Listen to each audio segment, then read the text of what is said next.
guys, welcome back to Mamang's Channel. Kembali lagi bersama Mamang Rio di sini, dan kali ini kita akan membahas mengenai pembantaian tersadis yang pernah terjadi di negara Indonesia. Namun sebelumnya Mamang pengen dulu nih nyapa-nyapa buat CS online Mamang yang baru saja hadir. Selamat datang. Semoga kalian betah lama-lama bersama Mamang Ganteng di sini tentunya, ya.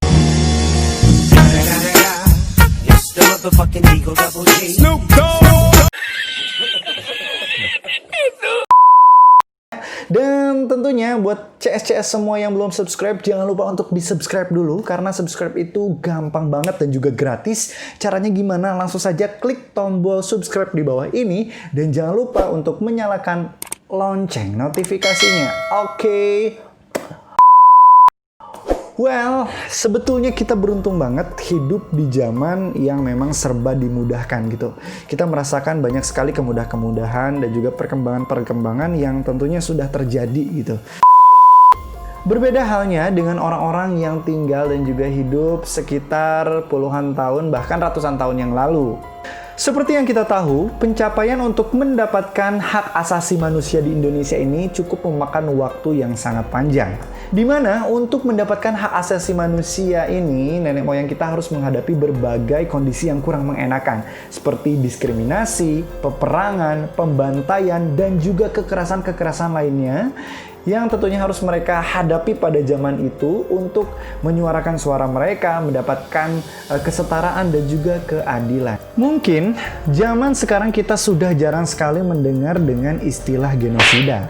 Lain halnya dengan kehidupan di 50 tahun sampai dengan 100 tahun yang lalu. Mungkin ketika kita hidup di zaman tersebut, kita tidak akan pernah merasa tenang karena dihantui dengan peperangan, kemudian juga pembantaian massal, pembunuhan misterius, dan juga banyak sekali kekerasan-kekerasan yang harus kita hadapi setiap harinya. Untuk itu, ada baiknya kalau kita hari ini flashback ke masa lalu untuk melihat pembantaian-pembantaian tersadis yang pernah terjadi di negara Indonesia, sehingga kita juga bisa menghargai dengan apa yang sudah kita dapatkan hingga detik ini. Dan juga kita bisa lebih menghargai hak asasi manusia. Dan inilah 7 pembantaian tersadis yang pernah terjadi di negara Indonesia.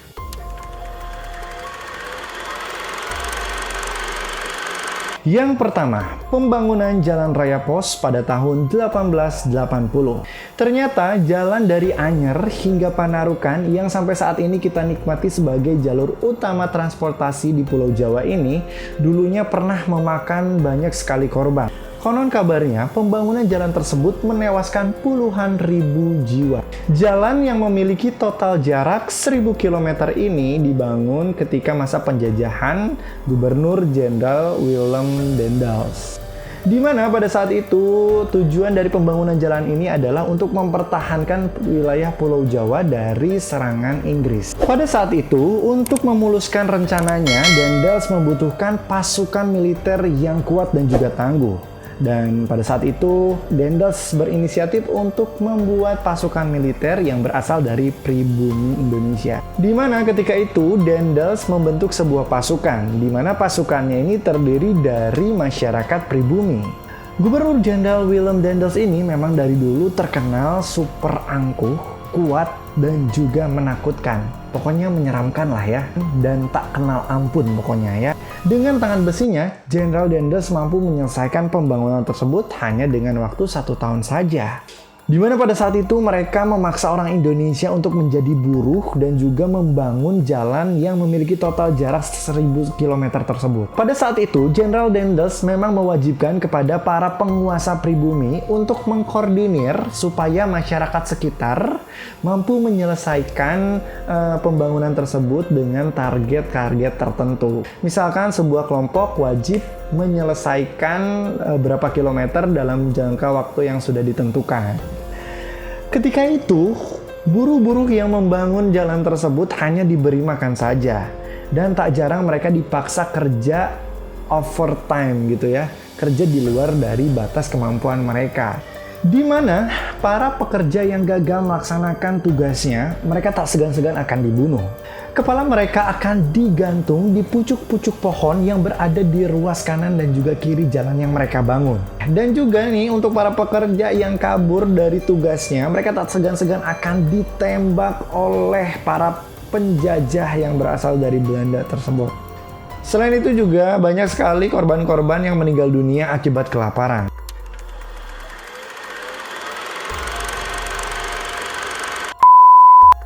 Peristiwa selanjutnya adalah pembantaian massal mandor yang dilakukan oleh tentara Jepang pada tahun 1940 sampai dengan 1945.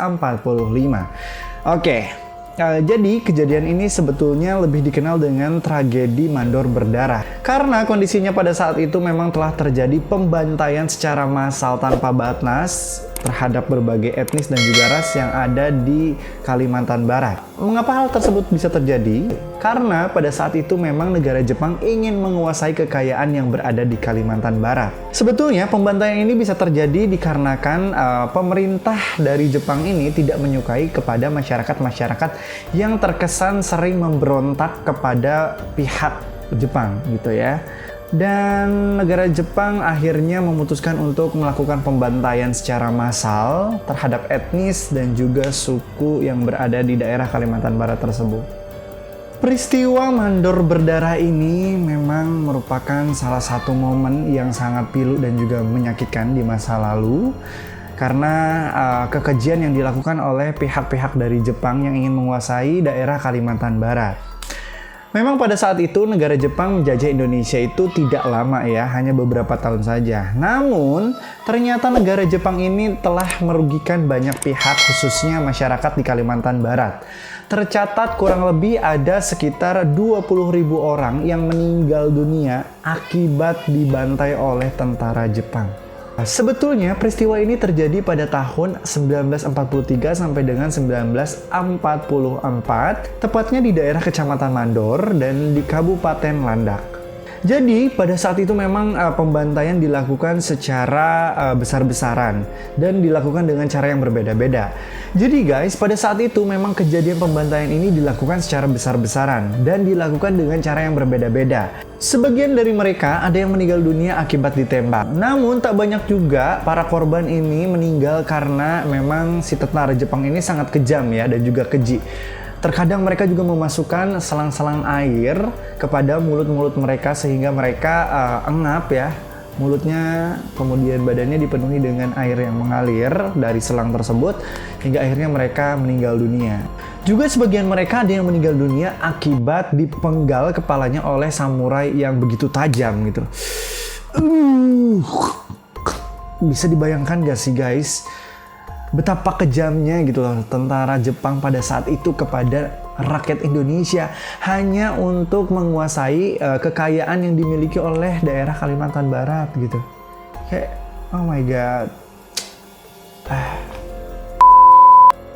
Bisa dibayangkan guys, ketika kita hidup di zaman itu, apakah kita bisa hidup tenang seperti sekarang ini gitu loh. Jadi buat teman-teman semua, please yang masih ngeluh-ngeluh sampai saat ini, please kalian jangan ngeluh-ngeluh lagi, jangan update status lagi, karena sebetulnya kehidupan sekarang ini jauh lebih baik dari kehidupan di 50 tahun sampai dengan 100 tahun yang lalu gitu.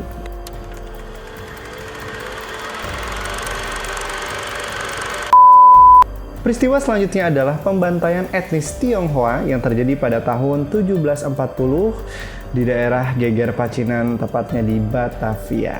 Pembantaian tersebut menewaskan puluhan ribu jiwa pada saat itu. Saat itu, banyak sekali mayat-mayat yang bergelimpangan di setiap sudut di kota Batavia.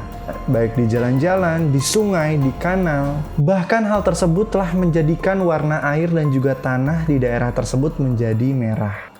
Termasuk pada saat itu Kali Angke yang menjadi salah satu daerah tempat pemukiman etnis Tionghoa berada. Jadi kondisinya pada saat itu memang Kali Angke ini dipenuhi oleh banyak sekali mayat-mayat etnis Tionghoa yang dibunuh oleh pemerintahan Belanda dan dibuang ke dalam kali tersebut. Sehingga kali tersebut dilumuri oleh darah-darah merah yang tentunya segar-segar yang baru meninggal gitu guys. Kejadian tersebut berawal dari anjloknya harga-harga gula di pasar internasional yang mengakibatkan perusahaan-perusahaan terbaik di Batavia yang memproduksi gula merah pada saat itu mengalami kebangkrutan. Dan kondisinya pada saat itu, sebagian tenaga kerja yang dipekerjakan di perusahaan tersebut adalah etnis Tionghoa. Jadi pada saat itu kondisinya memang ribuan karyawan yang berada di pabrik maupun di perkebunan ini didominasi oleh etnis Tionghoa. Otomatis ketika perusahaan tersebut bangkrut, akhirnya perusahaan memutuskan untuk memberhentikan mereka secara sepihak. Dan secara terpaksa, perkebunan dan juga pabrik tersebut pun terpaksa harus ditutup. Sehingga banyak sekali warga Cina dan juga mantan dari karyawan perusahaan tersebut yang menjadi pengangguran dan mengalami kesulitan ekonomi. Bahkan sebagian dari mereka pun ada yang menjadi gelandangan. Dan konon kabarnya pada saat itu, angka kriminalitas di daerah Batavia ini meningkat begitu tajam. Oleh karena naiknya angka kriminalitas ini yang begitu tajam, akhirnya Gubernur Batavia pada saat itu memutuskan untuk membatasi warga keturunan Tionghoa untuk migrasi ke daerah Batavia. Pada saat itu, gubernur yang memimpin daerah tersebut adalah Adrian Vlugner.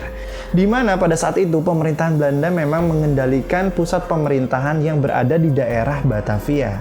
Dengan adanya pernyataan dari Gubernur Batavia, akhirnya beberapa warga etnis Tionghoa mereka mulai memberanikan diri dan mulai memberikan perlawanan. Sampai-sampai pada saat itu mereka membekali diri dengan berbagai senjata tajam.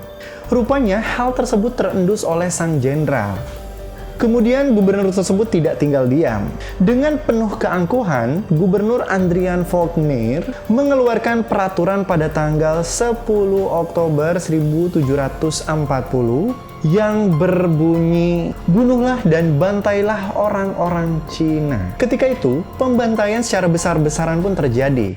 Mereka membantai seluruh etnis Tionghoa, baik anak-anak, remaja, dewasa, tua, laki-laki, perempuan, semua dibantai oleh seluruh prajurit Belanda. Memang pada saat itu terlihat sangat keji ya, apa yang pemerintah Belanda lakukan terhadap masyarakat yang tinggal dan juga menetap di daerah Batavia.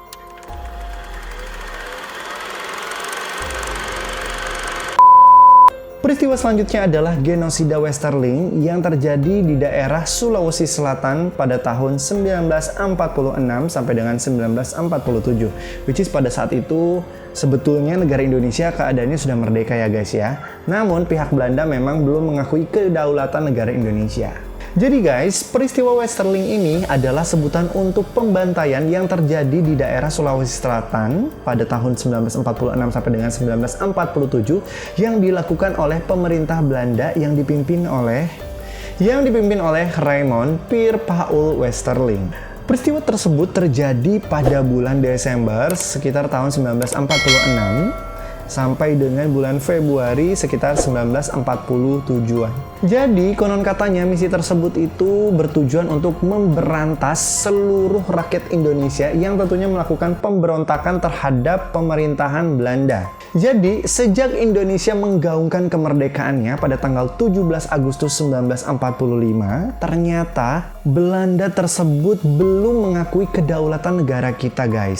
Oleh karena itu, si Westerling ini yang menjadi pemimpin pasukan Belanda yang menjajah daerah Sulawesi Selatan pada saat itu memutuskan untuk menangkap dan juga membantai pihak-pihak yang diduga menginisiasi melakukan pemberontakan terhadap pemerintahan Belanda. Jadi guys, memang pada saat itu posisinya pemerintahan Belanda memang sedang gencar-gencarnya menangkap pihak-pihak yang diduga sebagai pemberontak dan juga penjahat.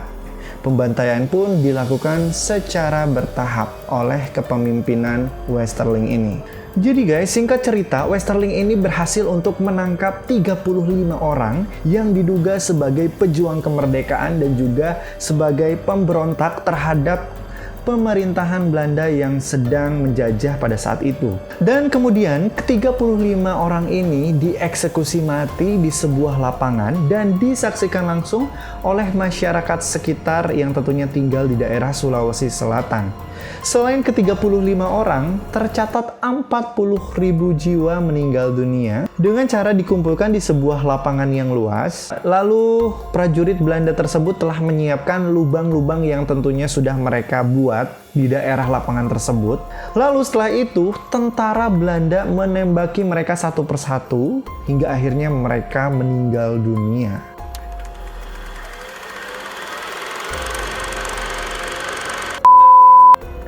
Peristiwa selanjutnya adalah pembantaian anggota PKI yang terjadi pada tahun 1965 sampai dengan 1966. Pembantaian ini menewaskan setidaknya 1,5 juta jiwa orang pada saat itu. Seperti yang kita ketahui bahwa Partai Komunis Indonesia atau lebih dikenal dengan PKI ini merupakan sebuah kelompok atau organisasi ketiga terbesar di dunia pada saat itu.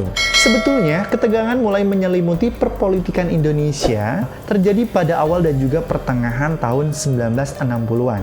Pada saat itu, mereka melihat bahwa PKI ini berupaya untuk mempercepat reformasi tanah dan juga mengusir tuan-tuan tanah dan mengancam posisi sosial para kiai pada saat itu. Sebetulnya, pembantaian ini terjadi karena adanya propaganda militer yang pada saat itu dipimpin oleh Soeharto, di mana angkatan bersenjata menuduh PKI adalah sebagai dalang terbunuhnya ke-6 jenderal yang terjadi pada tanggal 1 Oktober 1965. Namun faktanya adalah ke-6 jenderal tersebut ternyata dibunuh oleh sekelompok yang mengaku dirinya sebagai Dewan Revolusi. Namun pada saat itu Soeharto menamai kelompok revolusi ini sebagai Gerakan 30 September. Sejak saat itu propaganda militer mulai disebarkan dan menyerukan pembersihan di seluruh negeri.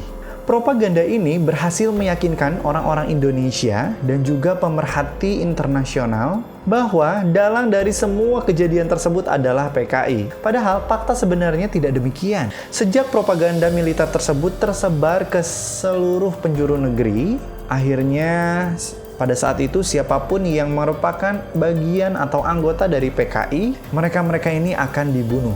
Jadi guys, mereka ini meninggal dengan cara yang berbeda-beda. Ada yang meninggal karena ditembak, ada yang meninggal karena dikubur hidup-hidup, ada juga mereka ini yang meninggal karena memang disiksa sampai benar-benar tewas. Dan bahkan banyak di antara mereka yang tentunya diculik dan menghilang selamanya. Pokoknya zaman-zaman itu kayak bener-bener serem banget deh.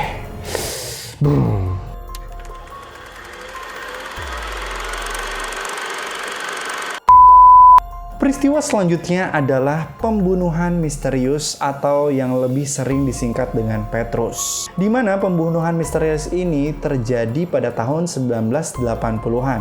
Ketika itu memang Petrus ini adalah sebuah operasi rahasia dari pemerintahan Soeharto dilakukan untuk menanggulangi tingkat kejahatan yang begitu banyak pada saat itu. Operasi ini secara umum adalah operasi penangkapan dan juga pembunuhan terhadap orang-orang yang dianggap mengganggu kenyamanan, ketentraman, dan juga keamanan masyarakat Indonesia, khususnya masyarakat yang tinggal di daerah Jakarta dan juga Jawa Tengah pada saat itu. Jadi guys, orang-orang yang melakukan tindak kriminal ini akan ditembak. Dan identitas si penembak ini tidak pernah diketahui sampai detik ini. Selain itu, ada juga yang ditangkap secara misterius, lalu beberapa hari kemudian mereka ditemukan dalam keadaan tewas tak bernyawa. Bahkan ada juga di antara mereka yang tentunya diculik dan tidak dikembalikan, bahkan hilang untuk selamanya.